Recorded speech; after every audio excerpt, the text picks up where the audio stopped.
Ladies and gentlemen, boys and girls, welcome into the 143. We're coming at you live with episode 222. Nick, how are we doing today? I'm doing good. Got an NFL episode for you. Just something we got to mention. Yep, couldn't stay away from it for too long. We're coming back to our roots, talk about the NFL because it's that big of a deal, and we are football guys. And so that's what we're here to talk to you about today. We're going to start you off. Stat of the week brought to you by our sponsor, Andrews Logistics. Actually, a little baseball stat for you that I saw today. Since Sunday night, Texas Rangers are your MLB leading team in away home runs. So when they're on the road with 9. And they've got your MLB lowest home runs at 2. So we've got ourselves a globe life problem again this season, as the ballpark just does not want to give the home team any home runs. Yeah, obviously you're seeing it. It's pretty bad.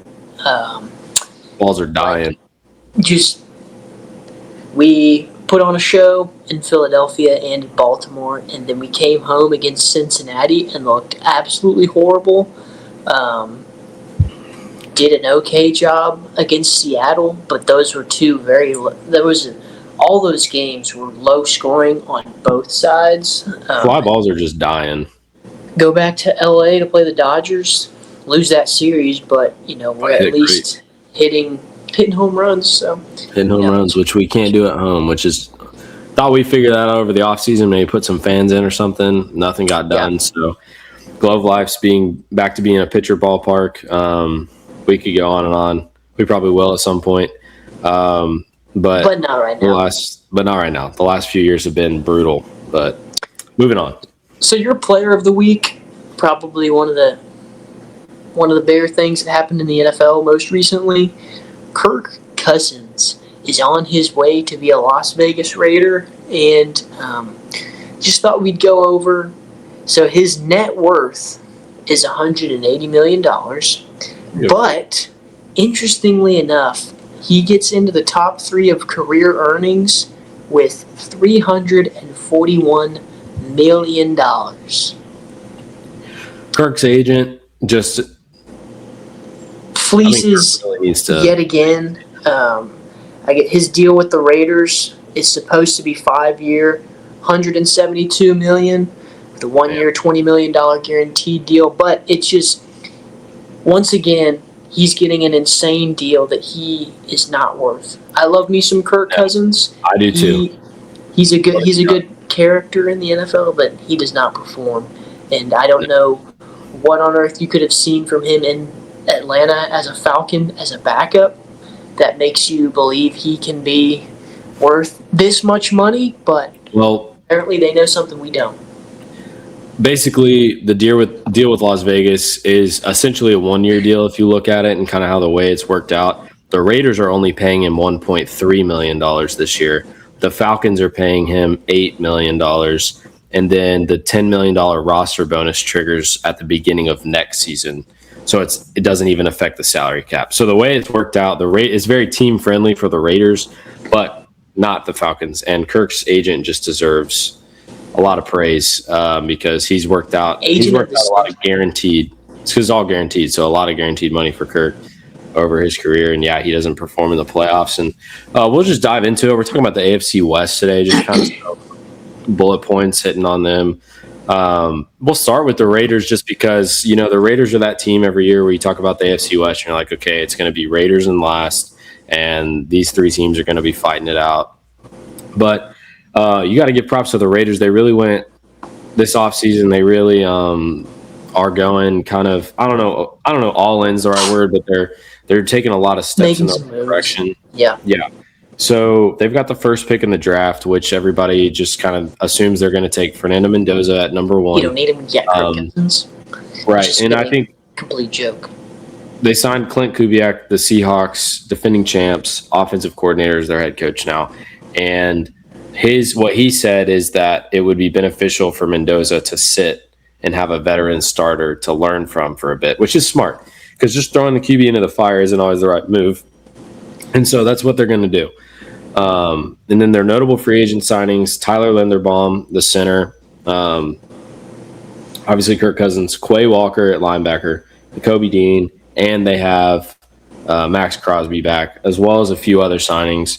So, Nick, how are you feeling about the Raiders this year? I mean, I feel like they've got to be a little bit better. I Surely. mean, there's no way you can be worse than last year. And obviously, the Max Crosby thing, I guess we kind of botched it a little bit because when we released that episode, I think we made him the player of the week. And it was like the trade had gone through when we released the episode. And then, the next day, it got axed or something. It was like right after. So we had a player of the week for the Ravens or something like that, and it didn't go through. Obviously, it looks like the Raiders are at least trying to move in the right direction. I like Clint Kubiak. I thought he did I thought that's a great hire. Not really super pumped about the Kirk Cousins deal, but obviously, if you can get Fernando Mendoza and he pans out, that'd be a huge deal. I kind of agree with what you were saying, where it wouldn't be the worst thing in the world to be sat for a year, just because you could really kill a QB's confidence if you just throw him into the fire immediately, especially in an organization as bad as the Raiders. I do think they're trending in the right direction, but you could really kill his confidence early on and just destroy his potential if you just throw him in there and let him get thrashed around for 17 games. But, I don't think the Raiders will be competitive this year, but at least it looks like they're, looking to make some signings to at least be better than what they have been. They were horrible last year, put a lot of stock into Geno Smith, and he just stunk. Obviously, Pete Carroll stunk as well. But it'd be pretty hard to be worse than you were last year. So at least it looks like they're trending upward. So props to them. So good for the Raiders. Obviously, neither one of us think they're going to win the division, but I think we'll just mention the Chiefs briefly, just because the Chiefs, they let go of Isaiah Pacheco. He went to the Lions, and they got Kenneth Walker from the Seahawks, reigning Super Bowl MVP, is signing with the Chiefs. I think the Chiefs will be back. I think they'll be just as relevant as they usually are. And, it's hard, like we said, last year, it's hard to pick against them in the division, especially when they're bringing back most of their guys. And, Spagnuolo's still there for the defense. And then they've got, their one weakness was usually at running back. And now they've pretty much fixed that with Kenneth Walker, you would imagine. Yeah. And so, I like the Chiefs. I like that signing. I like where they're at right now. Mahomes will be coming off an ACL, but I'm sure he'll be fine. And, the Chiefs will be the Chiefs probably. Yeah, it's just tough to bet against Mahomes. Even with the injury, you just know, who he is, what he's capable of. Don't really understand the Seahawks in the way they handled their running back situation. Most of their free agents, I feel like. Why you would. Yeah. He's the reigning Super Bowl MVP. And they just let him walk. And on top of that, he was a stud the entire playoff run that they had. And they continued to split carries between him and Zach Charbonnet, but he proved himself time and time again to be able to take on the load of a RB1. So maybe we'll get to see a little bit more from him now that he's on the Chiefs, and they'll kind of use him more now as a surefire RB1 who takes all the carries, because he's absolutely capable of doing that. But the Chiefs are going to be competitive again. They always manage to compete year in and year out. I think Kenneth Walker is going to be an impact player.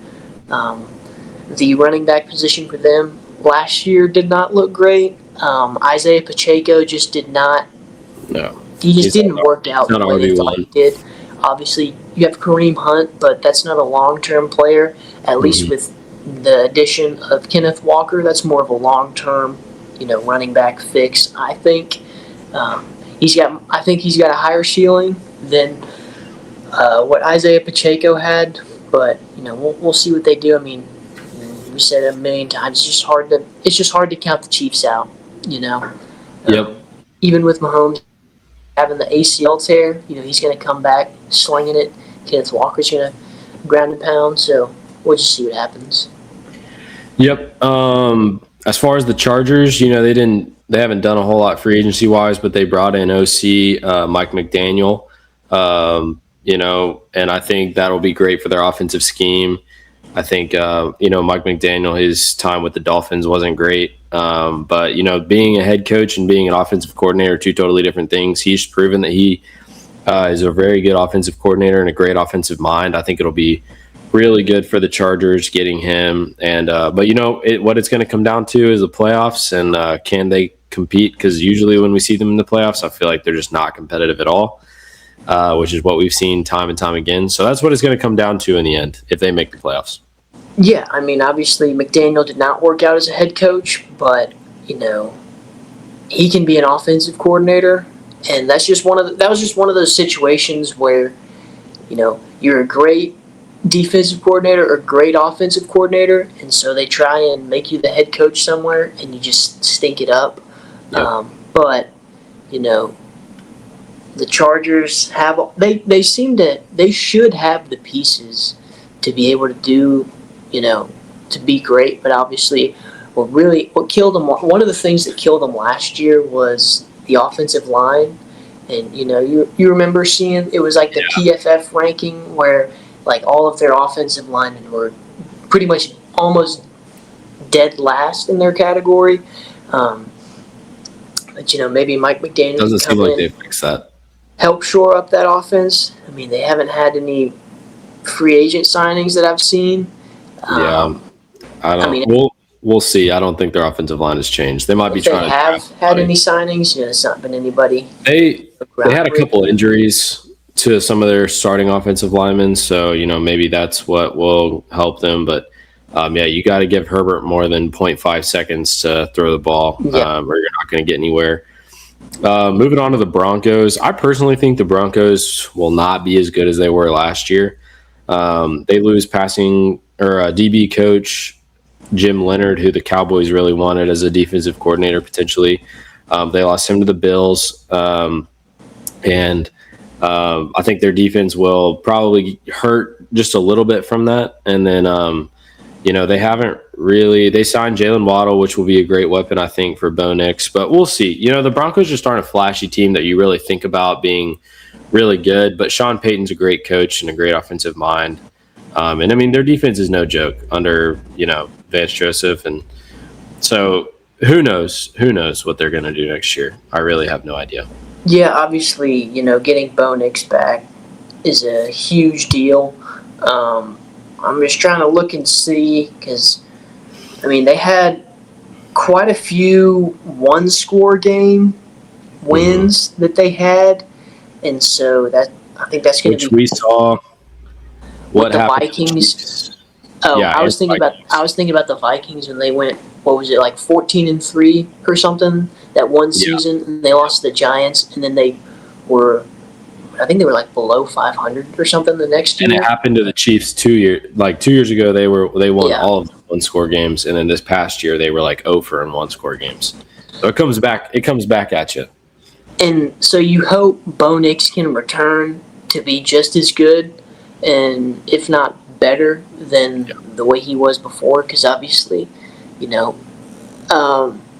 it's tough on a mobile quarterback to have a lower leg injury and to be able to come back from that. But, they had added Jalen Waddle, who has proven himself time and time again as a receiver in the NFL. So maybe he'll get thrust into that position and, do some damage. Obviously, take a hit defensively, but, I mean, Sean Payton, I was going to say they've got a good defense, so we'll see if it pans out for them.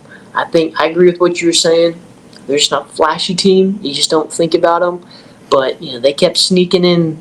They had a bunch of sneaky wins last year, so who's to say they don't do it again, All right, well, I'm taking the Chiefs to win it. Who are you taking, Nick?